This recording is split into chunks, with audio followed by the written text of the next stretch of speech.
لو انت مصمم بقالك سنين شغال ولسه محدش شايفك، انت مش مظلوم، انت مش مفهوم. ده اخطر بكتير من انك تكون ضعف. المشكله انك اتعلمت تصميم لكن محدش علمك شغل. يوتيوب مليان ناس هيعلمك تولز، ومليان ناس تقول لك ترندز، لكن قليل قوي اللي هيقول لك الحقيقه. عشان كده الشركات ما بتدورش على احسن ديزاينر، لكن بتدور على مصمم يعرف يعمل ايه وليه.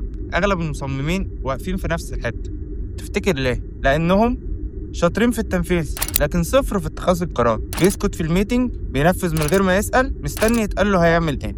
وده مش ذنبك، دي حاجة محدش علمها لك. الشغل الحقيقي اللي بيترقى مش أشطر واحد، اللي بيترقى أوضح واحد. المدير مش بيقيمك على جمال الشغل، المدير بيقيمك هل وجودك فارق ولا ممكن يتشال. المصمم اللي ملوش رأي ملوش قيمة.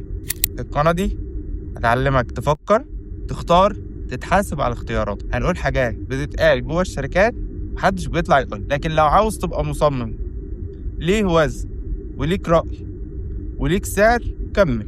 وفي الفيديو الجاي هتفهم ليه شغلك حلو. سلام.